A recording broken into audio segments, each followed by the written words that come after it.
కృపాసింహాసనము దగ్గరికి ప్రతి ఒక్కరిని ప్రేమతో ఆహ్వానిస్తూ ఉన్నాను. నేటి వాగ్దానపు ప్రవచనాత్మక ఆశీర్వాదము కొరకు నేటి అంశము ఒలీవ చెట్టు. Today's topic from the throne of grace, olive tree. నేటి వాగ్దానము. Today's promise is found Psalms 52 verse 8. నేటి వాగ్దానము కీర్తన 52:8. కలిసి నాతో చెప్పండి. నేనైతే దేవుని మందిరములో పచ్చని ఒలీవ చెట్టు వలెనున్నాను. నిత్యము దేవుని కృపయందు నమ్మిక ఉంచుచున్నాను. ఆమేన్. ప్రార్థన. యేసు రక్తము ద్వారా తండ్రి నీ సన్నిధికి వస్తున్నాము. తండ్రి, నీ ఇంతవరకు ఆరాధన చేయటానికి పరిశుద్ధాత్మడ సహాయము దయచేసినందుకు నీకు వందనాలు. ప్రార్థన విన్నపములు యేసు ప్రభునామములో చెల్లించటానికి, క్రీస్తు యేసు రక్తములోను క్రీస్తు యేసు శరీరములోను పాలు పొందటానికి సహాయము దయచేసావు. నీకు వందనాలు. ఈరోజు నీవు మా కొరకు సిద్ధపరిచిన పరిశుద్ధమైనటువంటి అభిషేకించబడినటువంటి వాక్యపును వాగ్దానపు ఆశీర్వాదాన్ని పొందుకోవటానికి మా ఆత్మీయ నేత్రాలు తెరిచి మమ్మలను విశ్వాసములోకి, జీవంలోకి, ఆశీర్వాదములోకి నడిపిస్తున్నందుకు నీకు వందనాలు. ప్రతి ఆటంకాన్ని, బంధకాన్ని, చీకటి అధికారాన్ని యేసు ప్రభునామములో తెంచివేస్తూ బయటబంధిస్తూ ఉన్నాం. యేసు రక్తంలో ఈ స్థలాన్ని మా జీవితాలను ముద్రిస్తూ యేసు ప్రభుని ఒప్పుకొనొచ్చు. నేటి వాక్యపు ఆశీర్వాదము కొరకు, అభిషేకము కొరకు యేసు ప్రభు నామములో సిద్ధపడుచున్నాము తండ్రి. ఆమేన్. ప్రియమైనటువంటి సంఘమా, ఈరోజు పరిశుద్ధాత్ముడు మనకి గుర్తు చేస్తున్నటువంటి సత్యం. నేటి అంశము ఒలీవ చెట్టు. ఈ లోకములో అనేక రకాలైన వందల వేల కోట్ల చెట్లు ఉన్నాయి, మొక్కలు ఉన్నాయి. వాటన్నిటిలో కల్లా ప్రత్యేకమైనది ఒలీవ చెట్టు. ప్రియమైనటువంటి సంఘమా, ఈ ఒలీవ చెట్టు ఎక్కడ ఉన్నది? ఒలీవ చెట్టు వలన ఉపయోగాలు ఏమిటి? ఒలీవ చెట్టుకి ఉన్నటువంటి గుర్తు ఏమిటి? అనేక సత్యాలు పరిశుద్ధాత్ముడు మనకి తెలియచేయటానికి ఇష్టపడుతూ ఉన్నాడు. ప్రియమైనటువంటి సంఘమా, మొదటిగా నీవు నేను జ్ఞాపకం చేసుకోవాల్సినటువంటి సత్యం ఏమిటి అంటే, ఈ యొక్క ఒలీవ చెట్టు ఎవరు అని మనం ఆలోచన చేస్తే, ఒలీవ చెట్టు ఇజ్రాయేలు జనాంగమునకు గుర్తుగా ఉన్నది. ఇజ్రాయేలీలు ఒలీవ చెట్టు. ప్రియమైనటువంటి సంఘమా, అయితే ఈరోజు విశ్వాసులు కూడా ఒలీవ చెట్టుకి గుర్తులుగా ఉన్నారు. ఏ విధంగా ఉన్నారో ఆ సత్యాన్ని మనం తెలుసుకుందాం. ప్రియమైనటువంటి సంఘమా, ఒలీవ చెట్టు ఎక్కడ ఉన్నది అని ఆలోచన చేస్తే, ఇజ్రాయిలు దేశములో ఒలీవ చెట్టు ఉన్నాయి. ఒలీవ చెట్ల తోటలు ఉన్నాయి ఇజ్రాయిలు దేశములో.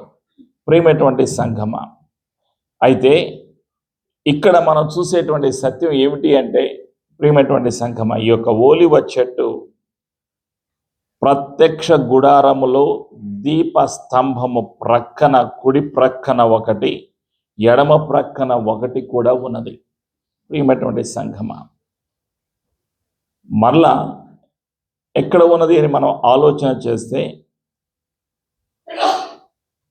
రోమీలకు రాసినటువంటి పత్రికలో 11వ అధ్యాయంలో 17వ వచనం, the book of Romans chapter 11 verse 17.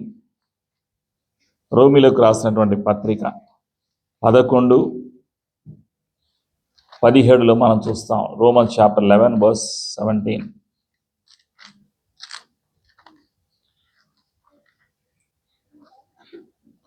పదకొండు 17లో రాయబడినటువంటి సత్యం. రోమా పత్రిక 11వ అధ్యాయం 17వ వచనం. అయితే కొమ్మలలో కొన్ని విరిచివేయబడి అడవి ఒలీవ కొమ్మవై ఉన్న నీవు వాటి మధ్యన అంటు కట్టబడి ఓలివ చెట్టు యొక్క సారవంతమైన వేరులో వాటితో కలిసి పాలు పొందిన ఎడల ఆ కొమ్మల పైన నీవు అతిశయపడకుము అంటున్నాడు పరిశుద్ధాత్ముడు. ప్రియమైనటువంటి సంగమా, అంటే అడవి కొమ్మ వలె ఉన్నటువంటి అన్యులను తండ్రి తన ప్రేమ చొప్పున ఓలివ కొమ్మకు అంటుపడ్డాం. ఆలోచించు, అడవి ఓలివ కొమ్మవై ఉన్న నీవు వాటి మధ్యన అంటు కట్టబడి ఓలివ చెట్టు యొక్క సారవంతమైన వేరులో వాటితో కలిసి పాలు పొంది ఉన్నావు అంటున్నాడు పరిశుద్ధాత్మ. అంటే మనము భౌతికంగా ఇజ్రాయేలులం కాదు, కానీ అంటుబడ్డాం, అంటు కట్టబడ్డాం. సహజంగా మీకు తెలిసే ఉంటుంది, పొలాలు ఏం చేస్తారు, అంట్లు కడతారు. కొన్ని మొక్కలకి మరొక కొన్ని మొక్కలు కలుపుతారు. అట్లాగే ఇక్కడ ఏం చేశారు, ఓలివ చెట్టుకి ఈ యొక్క కొమ్మకు అంటు కట్టబడ్డాం. ఎవరు అంటే విశ్వాసులు. ప్రియమైనటువంటి సంఘమా, అదే సత్యాన్ని 11వ అధ్యాయంలో 24వ వచనంలో కూడా సెలవిస్తూ ఉన్నాడు. ఎట్లనగా నీవు స్వాభావికమైన అడవి ఓలివ చెట్టు నుండి కోయబడి స్వభావ విరుద్ధముగా మంచి ఓలివ చెట్టును అంటు కట్టబడిన ఎడల స్వాభావికమైన కొమ్మలగు వారు మరి నిశ్చయముగా తమ సొంత ఓలివ చెట్టును అంటు కట్టబడరా అంటున్నాడు పరిశుద్ధ. అంటు కట్టబడ్డాం మనం. ప్రియమైనటువంటి సంఘమా, అంటే మనము ఇజ్రాయేల్ కాదు, కానీ యేసయ్య కృప ద్వారా రక్షణ పొందిన మనమందరము కూడా ఓలివల వలె, ఓలివ చెట్టు వలె దేవుని యొక్క రాజ్యములో స్థిరపరచబడ్డాం. అందుకే అంటున్నాడు కీర్తనాకారుడు, ఏమంటున్నాడైతే, నేనైతే దేవుని మందిరములో పచ్చని ఓలివ చెట్టు వలె నున్నాను, నిత్యము దేవుని కృపయందు నమ్మిక ఉంచుచున్నాను. పచ్చని ఓలివ చెట్టు వలె ఉన్నాను అంటున్నాడు. ఆలోచన చేయండి. ఈ యొక్క ఓలివ చెట్లు మనం ఎక్కడ చూస్తామంటే, ప్రియమైనటువంటి సంఘమా, మొదటిగా మనకు ఎక్కడ కనిపిస్తుందంటే, నోవహు ఓడను కట్టిన తర్వాత తన యొక్క కుటుంబాన్ని, కుమార్తెలను, అల్లులను ఓడలోకి తీసుకుని వెళ్ళిన తర్వాత ఈ భూలోకంలో చక్కగా మంచిగా మొదటిసారి ఒక పెద్ద వర్షం కురుస్తూ ఉంటుంది. ఆ వర్షం అయిపోయిన తర్వాత మనం చూస్తాం, ఆది కాండంలో చూస్తున్నటువంటి ఒక సత్యాన్ని మనం జ్ఞాపకం చేసుకుందాం. ఏమిటి అంటే,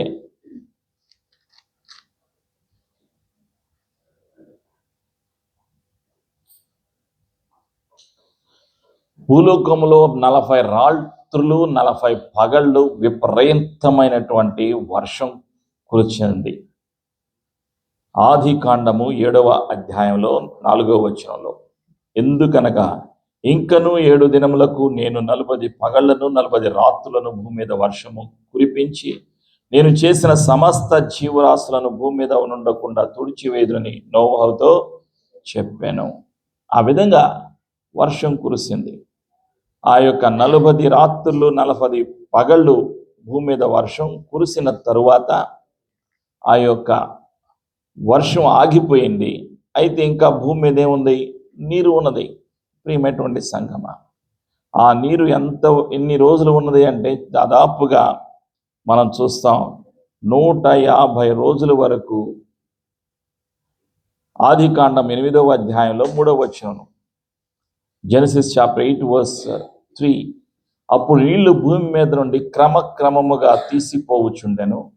150 దినములైన తరువాత నీళ్లు తగ్గిపోగా 7వ నెల 17వ దినమున ఓడ అరారతులో కొండల మీద నిలిచెను. ప్రియమైనటువంటి సంఘమా, అక్కడ కొండ మీద నిలిచింది. ఆ తర్వాత అసలు నీళ్లు పూర్తిగా పోయాయా లేదా, అక్కడ ఆరిన నేల ఉన్నదా లేదా అని తెలుసుకోవటానికి నోహు గారు ఏం చేశారు అంటే, ఓడలోనే తను ఆదికాండం 8వ అధ్యాయంలో 13వ వచనంలో 10వ వచనం నుంచి మనం చూస్తాం. సాయంకాలంన అది అతని యొద్దకు వచ్చినప్పుడు త్రుంచబడిన ఓలివ చెట్టు ఆకు దాని నోట నుండెను కనుక నీళ్లు భూమి మీద నుండి తగ్గిపోయిన నోహనకు తెలిసెను. ఆలోచన చేయండి, ఏం కలిగింది అంటే అక్కడ నల్లటి పావురాన్ని పంపించారు. ఎవరు? నోవహు గారు పంపిస్తే ఆ నల్లటి పావురం వెళ్ళి ఏం చేసింది అంటే ఓలివ చెట్టు యొక్క ఆకును తీసుకొని వచ్చింది. చూడక మనం ఏం చూస్తాం, 13వ వచనం 11వ వచనంలో సాయంకాలం అది అతని యొద్దకు వచ్చినప్పుడు త్రుంచబడిన ఓలివ చెట్టు ఆకు దాని నోట నుండెను గనుక నీళ్లు భూమి మీద నుండి తగ్గిపోయిన నోవహునకు తెలిసెను. ఆ తరువాత తను ఏం చేశాడు అంటే మరలా దాన్ని వదిలిపెడతాడు, ఇంకా అది తిరిగి రాదు. ఆలోచన చేయండి, ఇది ఓలివ చెట్టు గురించి మనం చూస్తాం. ఇంకా పరిశుద్ధ గ్రంథంలో ఓలివ చెట్టు గురించి ఏమని రాయబడి ఉంది అంటే ఎక్కడ ఉన్నదో ఆ సత్యాన్ని ప్రకటన గ్రంథంలో 11వ అధ్యాయంలో 3-4 వచనాల్లో మనం చూస్తాం. The book of Revelation chapter 11 versus 3 and 4. 11వ అధ్యాయం 3-4 వచనాల్లో మనం చూస్తాం. నేను నా 2 సాక్షులకు అధికారము ఇచ్చెదను, వారు గోనె పట్ట ధరించుకొని 1260 దినములు ప్రవచింతురు. వీరు భూలోకమునకు ప్రభు అయిన వాని ఎదుట నిలుచున్న 2 ఓలివ చెట్లను దీపస్తంభములు నై ఉన్నారు. 2 సాక్షులు వస్తారు. 7 సంవత్సరాల శ్రమల కాలంలో సంఘము ఎత్తబడిన తర్వాత భూలోకంలో ఆ 7 సంవత్సరాల శ్రమల కాలంలో 2 సాక్షులు వస్తారు. వాళ్ళు ఎవరై ఉండొచ్చు అంటే బైబిల్ పండితులు ఏమంటున్నారు అంటే ఏలియా, రెండవది మోషే, వీళ్ళిద్దరూ అయి ఉండవచ్చు అని అంటున్నారు. ప్రియమైనటువంటి సంగమా, ఈ 2 సాక్షులు ఎవరికి గుర్తుగా ఉన్నారు? ఓలివ చెట్లకు గుర్తుగా ఉన్నారు. 2 ఓలివ చెట్లను ఈ 2 సాక్షులు కూడా పోలికగా తెలియచేస్తూ ఉన్నాడు. నేను నా 2 సాక్షులకు అధికారము ఇచ్చేదను అంటున్నాడు. ఏమైనటువంటి సంగమా, ఈ 2 సాక్షులు కూడా ఓలివ చెట్లకు గుర్తుగా ఉన్నారు అని పరిశుద్ధాత్ముడు తెలియచేస్తూ ఉన్నాడు. ఇంకా మరొక సంఘటన మనకి పరిశుద్ధ గ్రంథములో న్యాయాధిపతుల గ్రంథములో 9వ అధ్యాయంలో మనం చూస్తాం. The book of judges chapter 9, న్యాయాధిపతుల గ్రంథం. ఇక్కడ 9వ అధ్యాయంలో రాయబడినటువంటి ఒక సత్యాన్ని మనం జ్ఞాపకం చేసుకుందాం. ఏమిటి అంటే ప్రియమైనటువంటి సంఘమా, 9వ అధ్యాయంలో ఒకరోజు చెట్లన్నీ కూడా ఒక సమావేశం అవుతాయి. ఈ చెట్లన్నీ కూడా సమావేశం అయిన తర్వాత వాళ్ళందరూ కూడా ఏమనుకుంటారంటే అన్ని దేశాలకు రాజుగారు ఉన్నారు కాబట్టి మనం కూడా మనకి ఒక రాజుని నియమించుకుందాం అని వాళ్ళు ఒక నిర్ణయం తీసుకుంటారు. చెట్లన్నీ కూడా ఆలోచన చేయండి, చెట్లలో కూడా రాజు కావాలి అనేటువంటి కోరిక వచ్చింది. అప్పుడు వాళ్ళందరూ కూడా అడుగుతూ ఉంటారు, ఒక్కొక్క చెట్టు దగ్గరికి వెళ్ళి అడుగుతూ ఉంటారు, నీవు మాకు రాజుగా ఉండు, నీవు మాకు రాజుగా ఉండు అని వాళ్ళని అడుగుతూ ఉన్నప్పుడు వాళ్ళందరూ కూడా మా వల్ల కాదు అని సెలవిస్తూ ఉంటారు. అప్పుడు ఇక్కడ మనం చూస్తాం, ఎవరి గురించి చూస్తామంటే న్యాయాధిపతుల గ్రంథంలో 9వ అధ్యాయంలో 8-9 వచనంలో మనం చూస్తాం. చెట్లు తమ మీద రాజును ఒకని అభిషేకించుకొనవలెను, మనస్సు కలిగి బయలుదేరి మమ్మను ఏలుమని ఓలివ చెట్టును అడుగగా, ఓలివ చెట్టు దేవుని మానవులను దేని వలన నరులు సన్మానించుదురో ఆ నా తైలము నీయక మాని చెట్ల మీద రాజునయ్యుండి ఇటువటు ఊగుటకు నేను వచ్చేదనా అని వాటితో అనెను. ఈ ఓలివ చెట్టు కూడా ఇష్టం లేదు, అధికారం ఇష్టం లేదు. రాజు అవ్వాలనేటువంటి అధికారం, ఆ పదవి నాకు అక్కర్లేదు అంటుంది. నా నూనెతో నేను ఇవ్వటం మానివేసి, నరులకు సంతోషాన్ని ఇవ్వటం మానివేసి, నేను రాజుగా ఉండాలని కోరుకోవటం లేదు, నాకు అక్కర్లేదు ఈ పదవి అని అంటుంది. ప్రియమైనటువంటి సంఘం, ఈ విధంగా ఓలివ చెట్టు యొక్క ప్రత్యేకత మనం చూస్తాం పరిశుద్ధ గ్రంథంలో. ఇంకా ఎక్కడ చూస్తామంటే ఓలివ చెట్టుని గురించి యేసు ప్రభువు వారు గెత్సెమనే తోటలో ప్రార్థన చేస్తూ ఉండేవాళ్ళు. ఆ గెత్సెమనే తోటలో ఓలివ చెట్లు ఉన్నాయి. ప్రియమైనటువంటి సంగమా, ఈ యొక్క ఓలివ చెట్టు యొక్క ఆయుష్ 6000 సంవత్సరాలు పైగా ఉన్నది. ఆలోచించండి. నేను ఇజ్రాయెల్ దేశం వెళ్ళినప్పుడు ఆ గెత్సెమనే తోటకు వెళ్ళినప్పుడు, ఈ గెత్సెమనే తోట యెరూషలేము మందిరానికి గోల్డెన్ గేట్కి అవతల వైపు, రోడ్డుకి అవతల వైపు ఉంటుంది ఈ యొక్క గార్డెన్. ఈ గార్డెన్ ప్రక్కనే ఒక చర్చ్ ఉంటుంది, ది చర్చ్ ఆఫ్ నేటివిటీ అని ఉంటుంది. ప్రియమైనటువంటి సంఘమా, ఇక్కడ ఈ యొక్క గెత్సెమనే తోటలో యేసు ప్రభువు వారు ప్రార్థన చేశారు. ఆయన రోమీలు పట్టుకొని బంధించి తీసుకొని వెళ్ళబోయే ముందుగా యేసు ప్రభువు వారి యొక్క ఓలివ తోటలో ప్రార్థన చేసినట్లుగా మనం చూస్తాం. అక్కడ ఆ ఓలివ తోట ఉన్నది. ఆ యొక్క తోటలో అక్కడ వాళ్ళు చెప్పిన సత్యం ఏంటంటే, మీరు చూస్తున్నారు కదా ఈ చెట్టు యొక్క ఆయుష్ 5000 సంవత్సరాలు అని చెప్పారు. ఆలోచన చేయండి.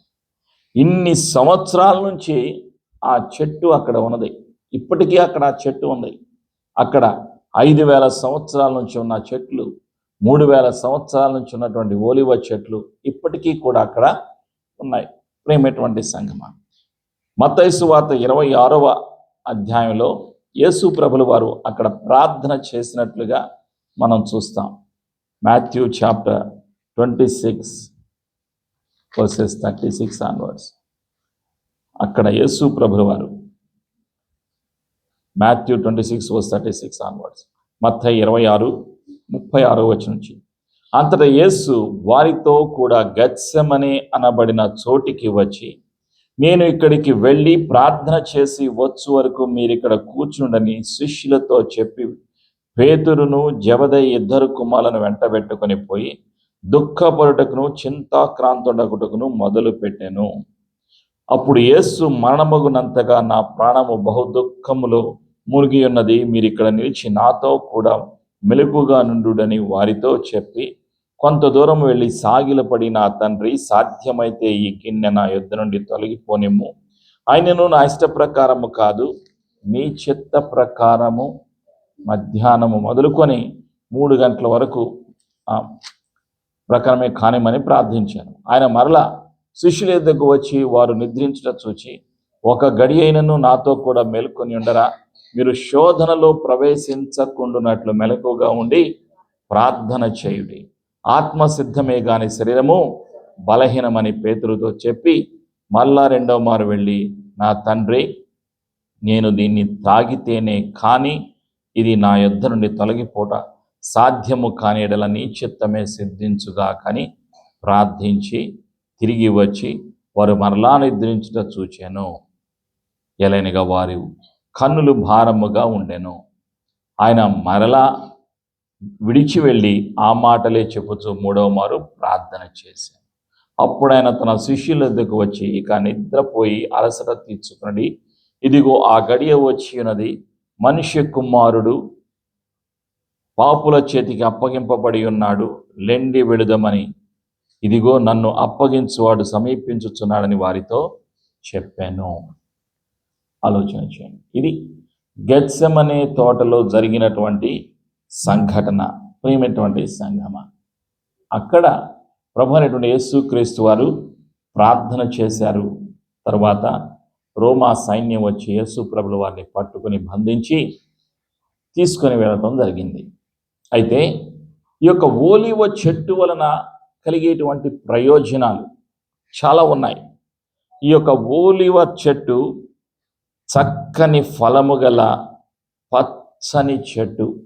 ప్రేమటువంటి సంగమా, ఇర్మియా గ్రంథములో 11వ అధ్యాయంలో 16వ వచనంలో మనం చూస్తాం.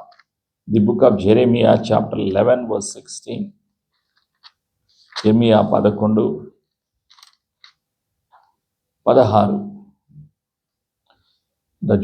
ది బుక్ ఆఫ్ జెరెమియా, ఇర్మియా గ్రంథము 11:16. ఇది చక్కని ఫలము గల పచ్చని ఓలివ చెట్టని యెహోవా నీకు పేరు పెట్టెను. గొప్ప తుఫాను ధ్వనితో దాని మీద మంట పెట్టగా దాని కొమ్మలు విరిగిపోవచ్చున్నవి. ప్రియమైనటువంటి సంగమా, 17.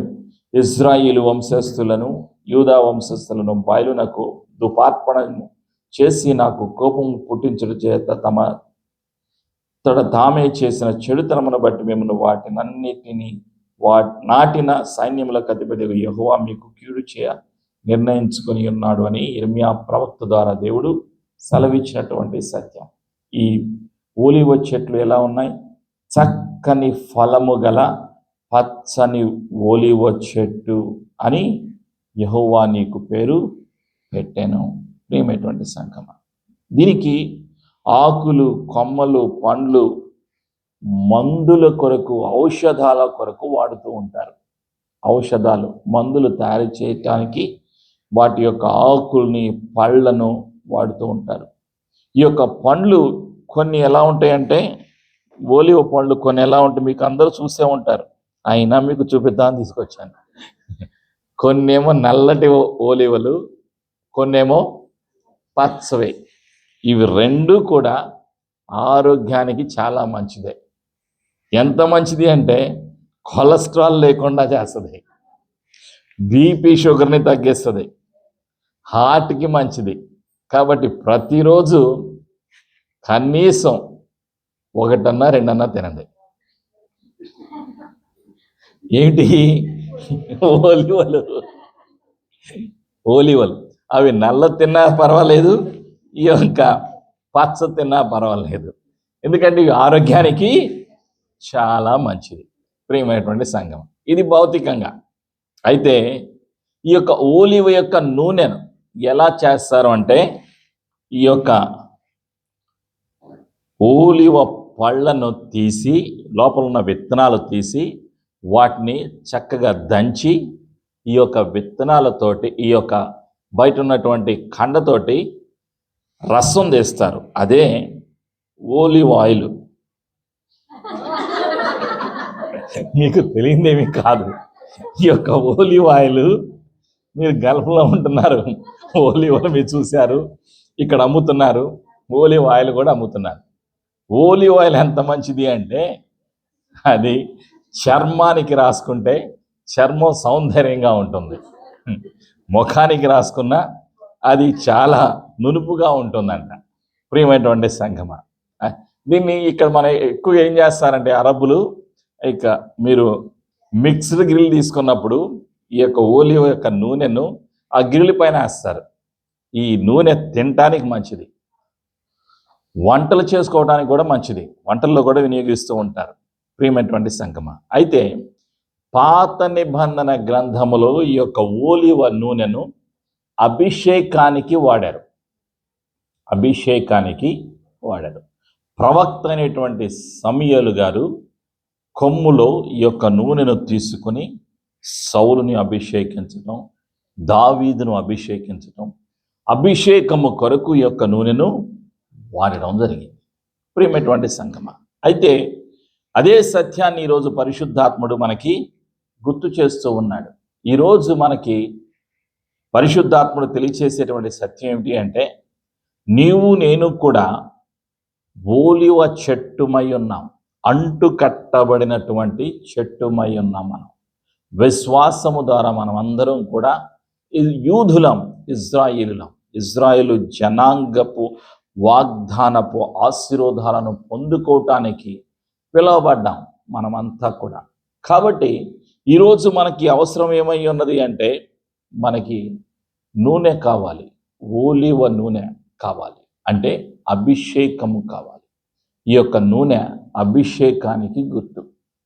ఆ అభిషేకము ఉండటం ద్వారా మనకేం కలుగుతుంది అంటే, ప్రియమైనటువంటి సంఘమా, కీర్తన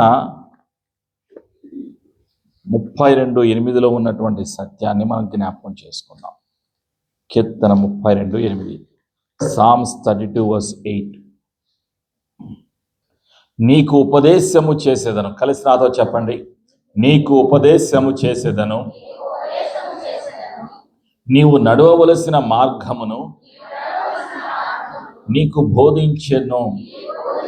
నీ మీద దృష్టి ఉంచి నీకు ఆలోచన చెప్పేదను. ఇది పరిశుద్ధాత్ముడు తెలియచేస్తున్నాడు. పరిశుద్ధాత్ముడు ఏం చేస్తాడు? సత్యాన్ని బోధిస్తాడు, సత్యాన్ని బయలుపరుస్తాడు, సర్వసత్యములోకి నడిపేస్తాడు. ఆయన ఎంతకాలం అంటే నిరంతరము. యేసు ప్రభుల వారిని కలుసుకునే అంతవరకు ఆయన మన జీవితాలను నడిపేస్తాడు, మన ఆత్మీయ జీవితాన్ని నడిపేస్తాడు పరిశుద్ధాత్ముడు. అందుకే మనకి కావలసింది ఏమిటి అంటే అభిషేకము. నీ మీద దృష్టి ఉంచి నీకు ఆలోచన చెప్పేదను అంటే తండ్రి ఆలోచన మనకిస్తాడు, తండ్రి యొక్క మనస్సును మనకు అనుగ్రహిస్తాడు. క్రీస్తు యేసు మనస్సును మనకి పరిశుద్ధాత్ముడు మనకి అనుగ్రహిస్తాడు. ప్రియమైనటువంటి సంగమా, అదే సత్యాన్ని ప్రభువైనటువంటి యేసుక్రీస్తు వారు సెలవిస్తూ ఉన్నారు. ఈ లోకములో నివసించినటువంటి కాలములో యేసు ప్రభులు వారు సెలవిచ్చారు. యోహాను సువార్తలో 16వ అధ్యాయంలో మనం చూస్తాం. 13వ వచనం, యోహాను సువార్త 16వ అధ్యాయం 13వ వచనం. కలిసి నాతో చెప్పండి. అయితే ఆయన అనగా సత్య స్వరూపి అయిన ఆత్మ వచ్చినప్పుడు మిమ్మును సర్వసత్యములోకి నడిపించును. ఆయన తనంతటా తానే ఏమీ బోధింపక వేటిని వినునో వాటిని బోధించి సంభవింపబోవు సంగతులను మీకు తెలియచేయును. ఆమేన్. అప్పుడు విశ్వాస జీవితంలో ఏం కలుగుతుంది అంటే 14వ వచనం, యోహాను సువార్త 14, యోహాను సువార్త 16, 14. ఆయన వాటిలోనికి తీసుకొని మీకు తెలియజేయను గనుక నన్ను మహిమపరచును. ఎవరిని మహిమపరుస్తాం? తండ్రిని మహిమపరుస్తాం, యేసయ్యను ఘనపరుస్తాం. ఏ విధంగా? అభిషేకము ద్వారా. అది ప్రత్యేకత. ప్రియమైనటువంటి సంఘమా, అదే సత్యాన్ని యేసు ప్రభువు వారి లోకములో నివసించినటువంటి కాలములో తన శిష్యులను పిలిచారు. ఎందుకంటే వాళ్ళు దిగులు పడుతూ ఉన్నారు, భయపడుతూ ఉన్నారు, ఆందోళన చెందుతూ ఉన్నారు. ఎవరికి భయపడుతున్నారు? రోమా ప్రభుత్వానికి భయపడుతున్నారు. యేసయ్యను హింసించటానికి వాళ్ళు సిద్ధముగా ఉన్నారు అని యేసయ్య ముందుగానే చెప్పారు. నన్ను పట్టుకుంటారు, నన్ను మరణమయ్యేంత వరకు నన్ను శిక్షిస్తారు, నేను మరణిస్తాను, ఆ తర్వాత నేను తిరిగి లెగుస్తాను అని యేసయ్య సెలవిచ్చినప్పుడు వాళ్ళ హృదయాలలో కలవరం కలిగింది. ప్రభువా, మరి నీవు మరణిస్తే, నీవు వెళ్ళిపోతే మరి మా పరిస్థితి ఏమిటి అనేటువంటి ఆందోళన ఈ యొక్క శిష్యులలో కలిగింది. అందుకు వాళ్ళని ధైర్యపరచటానికి యేసు ప్రభువు వారు సెలవిచ్చారు. యోహాను సువార్త 14వ అధ్యాయంలో 16వ వచనం, నేను తండ్రిని వేడుకొందును, మీ యొద్ద ఎల్లప్పుడూ ఉంటకై ఆయన వేరొక ఆదరణకర్తను అనగా సత్య స్వరూపియగు ఆత్మను మీకు అనుగ్రహించును. లోకము ఆయనను చూడదు, ఆయనను ఎరుగదు గనుక ఆయనను పొందనేరదు. మీరు ఆయనను ఎరుగుదురు, ఆయన మీతో కూడా నివసించును. మీలో ఉండును, మిమ్మును అనాథలుగా విడువను, మీ యొద్దకు వత్తును. కొంతకాలమైన తర్వాత లోకమునను మరి ఎన్నడను చూడదు. అయితే మీరు నన్ను చూతురు, నేను జీవించుచున్నాను గనుక మీరును జీవింతురు అని యేసు ప్రభువు వారు సెలవిచ్చారు. ప్రియమైనటువంటి సంగమా, ఇది ఓలివ ఆయిల్, ఓలివ నూనెలో ఉన్నటువంటి ప్రత్యేకత. పాత నిబంధన గ్రంథంలో ఓలివ నూనెను అభిషేకించుట కొరకు వినియోగించారు. ఈరోజు మనకు కావలసింది ఏమిటి అంటే అభిషేకము కావాలి. నీవు నేను అంటు కట్టబడ్డాం, ఓలివ చెట్టు నీవు నేను కూడా ఓలివ చెట్టుమై ఉన్నాం. ప్రతి విశ్వాసి ఒక ఓలివ చెట్టు. అయితే నేను దేనికి ఉపయోగపడాలి అంటే ఆశీర్వాదమునకు ఉపయోగపడాలి. ఆ రోజు న్యాయాధిపతుల గ్రంథములో 9వ అధ్యాయంలో ఓలివ చెట్టు ఏమంది? మీరు నన్ను రాజుగా చేయాలనుకుంటున్నారు, కానీ నాకు ఆ పదవి వద్దు, ఆ స్థానం వద్దు. నాలో ఉన్నటువంటివి నేను మనుషులకు ఆశీర్వాదంగా సువాసన ఇవ్వటానికి, ఆశీర్వాదాన్ని ఇవ్వటానికి నేను ఉన్నాను అని తిరస్కరించింది ఒలివ చెట్టు. న్యాయాధిపతుల గ్రంథంలో ఉన్న పరిస్థితి. ప్రియమైనటువంటి సంగమా, ఈరోజు నీవు నేను కూడా జ్ఞాపకం చేసుకోవాలి, ఉపయోగపడాలి. ఎవరికి ఉపయోగపడాలి? తండ్రికి ఉపయోగపడాలి. తండ్రిని మహిమపరచాలి అంటే, మనం ఉపయోగపడాలి అంటే మనకు కావలసింది ఏమిటి అంటే ఓలివ నూనె, అంటే అభిషేకము మనకి కావాలి. ఈ యొక్క ఓలివ నూనె పాత నిబంధన గ్రంథంలో అభిషేకానికి వినియోగించారు. ఈరోజు ఎక్కడ అభిషేకం ఉంటుందో అక్కడ ఏం కలుగుతుంది? తండ్రి మనసు తెలుసుకోగలుగుతాం, యేసయ్య మనసును మనం తెలుసుకోగలుగుతాం, తండ్రి చిత్తము తెలుసుకోగలుగుతాం. ఆయన మనల్ని నడిపిస్తాను అని సెలవిస్తున్నాడు.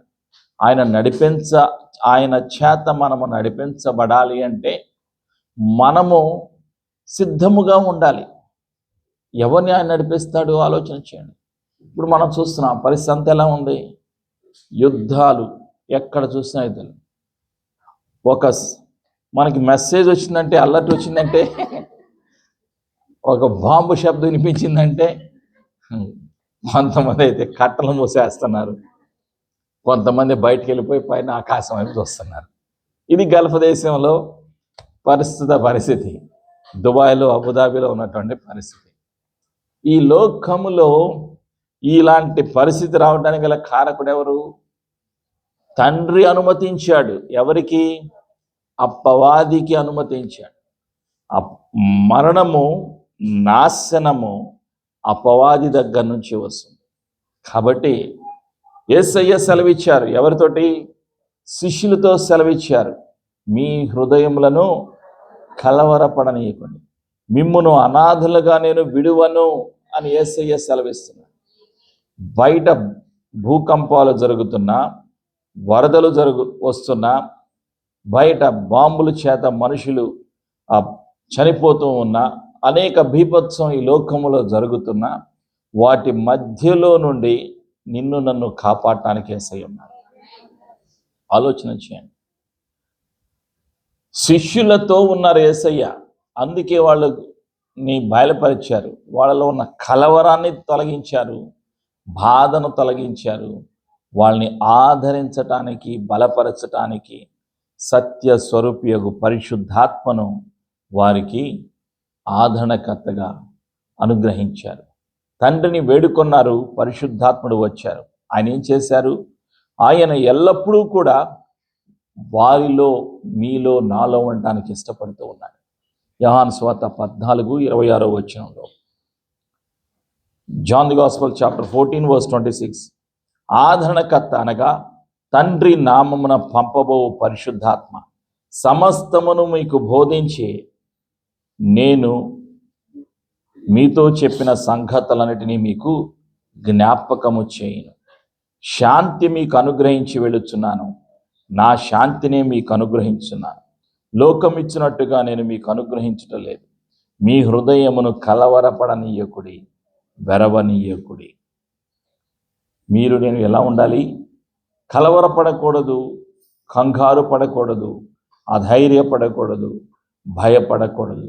కారణం ఏమిటి అంటే ఆయన ఆదరణకర్త, ఆదరిస్తూ ఉంటాడు, బలపరుస్తూ ఉంటాడు, ఆయన సహాయము దయచేస్తూ ఉంటాడు. ఆయన నడిపించడానికి సిద్ధముగా ఉన్నాడు. ఆయన చెయ్యి పట్టుకొని నడిపించడానికి సిద్ధముగా ఉంటాడు. ఆలోచన చేయండి. చిన్నపిల్లలు 5 సంవత్సరాల లోపు చిన్నపిల్లల్ని రోడ్డు దాటేటప్పుడు ఏం చేస్తామంటే చెయ్యి పట్టుకొని దాటుతాం.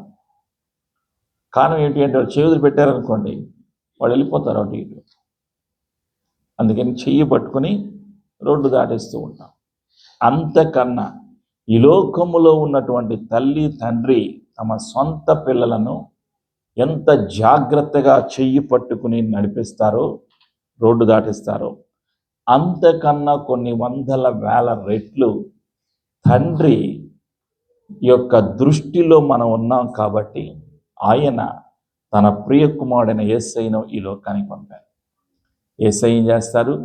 మన జీవితాన్ని పట్టుకొని నడిపిస్తారు. అందుకే యేసయ్య ఏమన్నారంటే, నేనే మార్గమును, నేనే సత్యమును, నేనే జీవమునై ఉన్నానని సెలవిచ్చారు. ఆయన మార్గములోకి, యేసయ్య చూపిన మార్గములోకి మనం వెళ్ళటానికి పరిశుద్ధాత్ముడు సహాయం దయచేస్తాడు. కారణం ఏంటి? మనం ఈ లోకములో గెత్సెమనే తోటలో యేసు ప్రభుల వారు ప్రార్థన చేసుకోవడానికి వెళ్ళిపోయారు. శిష్యులు ఏం చేశారు? అలసిపోయారు, నిద్రపోతూ ఉన్నారు. ఆత్మ సిద్ధమే కానీ శరీరము బలహీనం. మన పరిస్థితి కూడా అంతే. మనం కూడా ఈ లోకములో కష్టాలను బట్టి, సమస్యలను బట్టి, బాధలను బట్టి, మన చుట్టూ ఉన్న పరిస్థితులను బట్టి మనకి భయం, ఆందోళన, కంగారు, నిలబడలేనటువంటి స్థితి, విశ్వాసములో నిలబడలేనటువంటి స్థితి, పరిశుద్ధతలో నిలబడలేనటువంటి స్థితి, యేసయ్య కొరకు నిలబడలేనటువంటి స్థితి. మన బలహీనతలను చూసి ఆయనే మనకు సహాయం చేస్తాడు. అది ఆయన బాధ్యత, మనకి సహాయం చేయటం. కారణం, మీరు కావాలి, నేను కావాలి. దేవుని రాజ్యము భూలోకములో స్థిరపరచబడటానికి ప్రతి విశ్వాసి కావాలి. దేవుని రాజ్యము స్థిరపరచబడేది ఎవరి ద్వారా? విశ్వాసుల ద్వారా. దేవుని రాజ్యము కట్టబడేది ఎవరి ద్వారా? విశ్వాసుల ద్వారా. విశ్వాసులు కావాలి తండ్రికి దేవుని పని చేయటానికి. అందుకే కోత విస్తారమే కానీ పనివారు కొదువుగా ఉన్నారు. పని చేసేవాళ్ళు కావాలి. ఆలోచన చేయండి, ఎవరి కొరకు ఎవరు పని చేయాలి? గల్ఫ్ దేశాల్లో కుటుంబాలను పోషించుకోవటానికి నీవు ఎంతో కష్టపడుతున్నావు. అయినప్పటికీ అది నీ బాధ్యత. అయితే నీకొక బాధ్యత ఉన్నది. ఏమిటి ఆ బాధ్యత అంటే, నా ద్వారా, నా కుటుంబము ద్వారా దేవుని యొక్క రాజ్యము కట్టబడాలి. నేను ఒక ఓలివ చెట్టును. ఆ ఓలివ చెట్టు తన కాయలు ఆశీర్వాదకరంగా ఉన్నాయి. ఓలివ నూనె ఆశీర్వాదకరముగా ఉన్నది. ఆ నూనె అభిషేకము ద్వారా అనేక మంది దైవజనులు అభిషేకించబడ్డారు. పాత నిబంధన గ్రంథంలో, క్రొత్త నిబంధన గ్రంథంలో యేసయ్య వాగ్దానపు ఆత్మ, తండ్రి పంపిన ఆత్మ, ఆ పరిశుద్ధాత్ముడు మనతో ఉన్నారు. ప్రియమైనటువంటి సంగతి. కాబట్టి ఈరోజు మనం మన పార్ట్నర్ ఎవరు అంటే, ప్రతి ఒక్కరికి ఒక పార్ట్నర్ ఉండాలి. నా పార్ట్నర్ యేసయ్య. యేసయ్యతో కలిసి పనిచేయాలి మనం. యేసయ్య మీద ఎవరున్నారు? అభిషేకము ఉన్నది. ప్రియమైనటువంటి సంగమా, యెషయా గ్రంథం 61లో మనం చూస్తాం. యెషయా ప్రవక్త తెలియచేశాడు, యేసు ప్రభుల వారు పుట్టక మునుపే కొన్ని వందల వేల సంవత్సరాల కిందటే ప్రవక్త అయినటువంటి యెషయా ప్రవచించాడు. యెషయా 61లో తెలియచేస్తూ ఉన్నాడు ప్రవక్త అయినటువంటి యెషయా. The book of Isaiah chapter 61 versus 1 and 2. 61 మొదటి 2 వచనాలు. ప్రభువు యెహోవా ఆత్మ నా మీదికి వచ్చి ఉన్నది, దీనులకు స్వర్తమానం ప్రకటించుటకు యెహోవా నన్ను అభిషేకించాను. నలిగిన హృదయం గల వారిని దృఢపరచుటకును, చెరలోనున్న వారికి విడుదలను, బంధింపబడిన వారికి విముక్తిని ప్రకటించుటకును, యెహోవా హితవత్సరమును, మన దేవుని ప్రతిదండన దినమును ప్రకటించుటకును, దుఃఖక్రాంతులందరినీ ఓదార్చుటకును తండ్రి తన యొక్క అభిషేకాన్ని అనుగ్రహించారు. యెహోవా ఆత్మ ఎవరి మీదకు వస్తుంది? ఎన్నుకోబడిన వారి మీదకి, ఏర్పాటు చేయబడిన వారి మీదకి. యేసు ప్రభుల వారి మీద, యేసు ప్రభుల వారు యోర్దాను నదిలో బాప్తిజం తీసుకున్న తరువాత ఏం కలిగింది? తండ్రి తెలియచేస్తూ ఉన్నాడు, ఈయన నా ప్రియ కుమారుడు, ఈయనందు నేను ఆనందించుచున్నాను. అభిషేకము పౌరు రూపంలో వచ్చి యేసు ప్రభుల వారి మీద రావటం మనం చూస్తాం. ప్రియమైనటువంటి సంగమా, ఆయన పుట్టుకతోనే యేసయ్య దేవుడు పుట్టుకతోనే దేవుని కుమారుడు. ఆయన మానవులకు తెలియాలి, ఆయన ఎవరో తెలియాలి. అందుకే అక్కడ తండ్రి తన స్వరాన్ని వినిపించారు. యేసయ్య బాప్తిజం తీసుకున్న వెంటనే ఈయన నా ప్రియ కుమారుడు, ఈయనందు నేను ఆనందించుతున్నాను. ప్రజలకు తెలియదు, అక్కడ ఉన్నటువంటి యూదులకు తెలియదు, అక్కడ ఉన్నటువంటి యోద్ధాను నది దగ్గర ఉన్నటువంటి వారికి తెలియదు ఎవరో యేసయ్య. అందుకని తండ్రి తన యొక్క స్వరాన్ని వినిపించారు. యేసు ఎవరో వాళ్ళకి తెలియచేశారు. నీవు ఎవరో ప్రజలు తెలుసుకోవాలి అంటే పరిశుద్ధాత్మలోని అభిషేకము ద్వారా నీవు తెలియచేయబడతావు. తండ్రి తెలియచేస్తారు, నా కుమార్తె, ఇతడు నా కుమారుడు, ఈ కుమార్తెను బట్టి నేను ఆనందిస్తున్నాను, ఈ నా కుమారుడిని బట్టి నేను ఆనందిస్తున్నాను అని తండ్రి చెప్పాలి. ప్రేమటువంటి సంగమా, కాబట్టి నీవు నేను మర్చిపోకూడదు. ఓలివ చెట్టు ఈ లోకములో ఉన్నటువంటి చెట్లన్నిటికన్నా శ్రేష్టమైనది. అనేక వందల సంవత్సరాలు ఆయుష్ కలిగింది. ఒక చెట్టుకు దేవుడు ఎంతో ప్రాధాన్యత అనుగ్రహించారు. 6000 సంవత్సరాలు ఆయుష్ దానికి ఉన్నది. ఆ గత్సెమనే తోటలో ఆ టూరిస్ట్ గైడ్ వాళ్ళు ఏమన్నారంటే, ఈ చెట్టు 5000 సంవత్సరాల నుంచి ఇక్కడ ఉంది, ఈ చెట్టు 3000 సంవత్సరాల నుంచి ఉంది. ఏమిటది? ఓలివ చెట్టు. ఆలోచన చేయండి, అన్ని వేల సంవత్సరాల నుంచి అక్కడ ఇంకా ఉన్నది. అంతకన్నా, చెట్లు కన్నా, ఈ లోకములో ఉన్న సృష్టి కన్నా శ్రేష్టమైనది ఎవరు అంటే నీవు నేను. నీ జీవితము నా జీవితం ఎంతో శ్రేష్టమైనది, ఎంతో విలువైనది. ప్రేమటువంటి సంగమా, ఆ రోజు ఓలివ చెట్టు యొక్క పళ్ళు అవి నల్లవైన పచ్చవైన ఉపయోగపడ్డాయి, ఆశీర్వాదాన్ని కలుగజేశాయి. ఓలివ నూనె ఆశీర్వాదంగా ఉన్నది. అంతకన్నా ఎక్కువగా మన జీవితము ఈ లోకములో అనేక జనాంగములకు ఆశీర్వాదకరముగా పరిశుద్ధాత్ముడు చేస్తాడు. ఎప్పుడు అంటే నీవు నమ్మినప్పుడు, నీవు సిద్ధపడినప్పుడు, నేను ఉన్నాను అని నీవు సెలవిచ్చినప్పుడు. ప్రియమైనటువంటి సంగమా, ఎప్పుడైతే నీవు సెలవిస్తావో, నేను ఉన్నాను అని నీవు సెలవిస్తావో, అప్పుడే ఆయన వాడుకోవటం ప్రారంభిస్తాడు. ఆయన నీ జీవితాన్ని ఒక పాత్రగా వాడుకోవటానికి ఆయన సెలవిస్తూ ఉంటాడు. ఒకరోజు తెలియచేస్తూ ఉన్నాడు ఒక భక్తుడితోటి, ఏమని సెలవిస్తున్నాడు? యెషయా గ్రంథంలో 6వ అధ్యాయంలో దేవుడు అడుగుతున్నాడు, నేను ఎవరిని పంపేదను? 6వ అధ్యాయం యెషయా 6:8 వచనం. ఐజయా 6:8. నేను ఎవని పంపేదను, మా నిమిత్తము ఎవడు పోవునని ప్రభు సెలవీయగా వింటిని. అంతటా నేను, చిత్తగించుము, నేనున్నాను, నన్ను పంపు మనగా ఆయన నీవు పోయి ఈ జనులతో ఇట్లనము, మీరు నిత్యము వినుచుందురు గాని గ్రహింపకొందురు, నిత్యము చూచుందురు గాని తెలిసికొనకొందురు అని తెలియచేశాడు. ఎవరికి? యెషయా ప్రవక్తకు దేవుడు సెలవిచ్చాడు. యెషయా ప్రవక్త ఏమంటున్నాడు? చిత్తగించుము, నేనున్నాను, నన్ను పంపు అన్నాడు. ప్రియమైనటువంటి సంగమా, ఎవరైతే ఆయన యొక్క మాటకు, స్వరానికి, చిత్తానికి లోబడి నేను ఉన్నాను, నన్ను పంపు అని అడుగుతారో, ప్రార్థన చేస్తారో, వారిని నడిపించటానికి కావలసినంత అభిషేకాన్ని ఆయన ఇస్తాడు. అభిషేకమునికి కొరత లేదు. ప్రియమైనటువంటి సంగమా, ఆలోచన చేయండి. ఇప్పుడు మీకు చూపించాను కదా, ఈ యొక్క ఓలివ నూనె, ఇది బహుశా ఎంత ఉంటుంది? 250 గ్రాములు. 1 లీటర్ ఓలివ నూనె ఇందులో పోసామనుకోండి, ఇందులో ఉంటుందా? పట్టదు. దీని యొక్క పరిధి, దీనికి ఒక పరిధులు ఉన్నాయి, అంతకు మించి ఇంకా పోయలేం. కానీ తండ్రి విశ్వాసులకు అనుగ్రహించేటువంటి అభిషేకం పరిధులు లేనిది, హద్దులు లేనిది. హద్దులు లేవు, మనం హద్దులు వేయకూడదు, ఇంకా చాలు అనటానికి లేదు. నీ ఇష్టం వచ్చినంత నాకు ఇవ్వనాలి, నాకు ఇంకా కావాలి అని అడగాలి. ఆశ గల ప్రాణాన్ని ఆయన తృప్తిపరిచేది. ఇంకా నీవు ఆశ దప్పిక కలిగి ఉండాలి. దేని కొరకు? నీతి కొరకు, అభిషేకము కొరకు.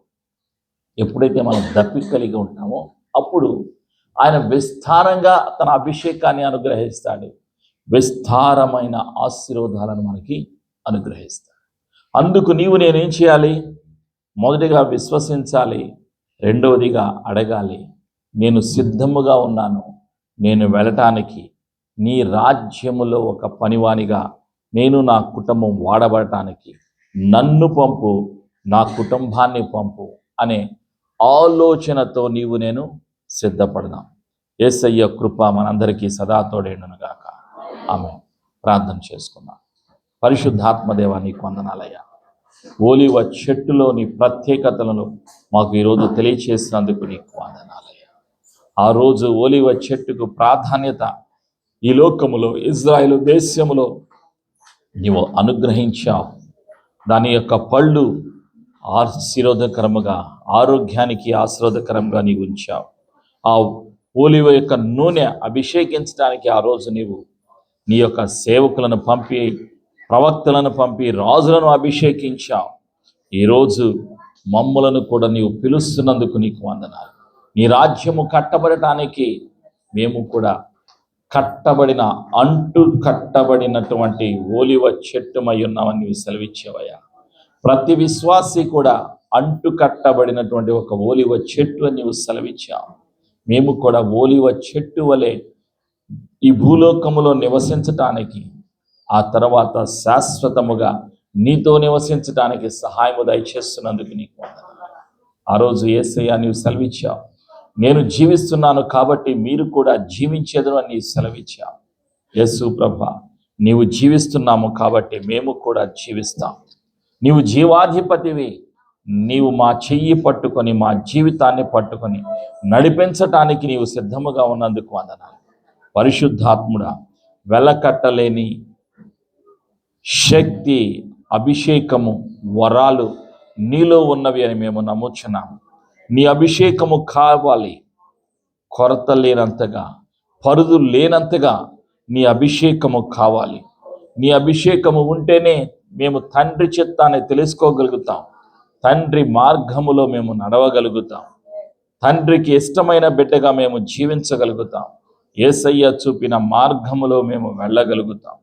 నీవు మాకు కావాలి పరిశుద్ధాత్ముడా. నీ అభిషేకము మాకు కావాలి. నీవు ఉంటే మేము ఈ లోకములో పాపాన్ని జయించగలుగుతాం, కష్టాలను జయించగలుగుతాం, సమస్యలను జయించగలుగుతాం, ప్రతి బంధకాన్ని జయించగలుగుతాం, చీకటి అధికారం పైన జయము కలిగి జీవించగలుగుతాం. ఆత్మలను సంపాదించటానికి, నీ రాజ్యము కట్టడానికి మాకు నీ సహాయము కావాలి, నీ అభిషేకము కావాలి. మమ్మలను పంపించు, నన్ను పంపించు, నా కుటుంబాన్ని పంపించు. ప్రతి ఒక్క కుటుంబం, ప్రతి విశ్వాసి కుటుంబాన్ని సిద్ధపరిచి అభిషేకించి పంపుచున్నందుకు నీకు వందనాలు. ప్రతి అనుమానాన్ని, బంధకాన్ని, చీకటి అధికారాన్ని యేసు ప్రభు శక్తిగల నామములో పారదలతో బంధిస్తున్నాను. యేసు మరణించి తిరిగి లేచిన సజీవుడు అని హృదయంలో విశ్వసిస్తూ యేసు ప్రభుని ఒప్పుకొనుచున్నాను. యేసు ప్రభు యొక్క మరణమును, పునరుత్థానమును ప్రకటించటానికి, వెళ్ళటానికి మేము సిద్ధముగా ఉన్నాం. అందుకు కావలసిన అభిషేకాన్ని యేసయ్య నీవు అనుగ్రహిస్తున్నందుకు వందనాలు. తండ్రి, నీ యొక్క వాగ్దానపు ఆత్మను, అభిషేకమును మాకు అనుగ్రహిస్తున్నందుకు నీకు వందనాలు. యేసు ప్రభు నామములో ప్రార్థించి ఆశీర్వాదాన్ని, అభిషేకాన్ని యేసు ప్రభు శక్తిగల నామములో పొందుకొనుచున్నాము తండ్రి. ఆమేన్.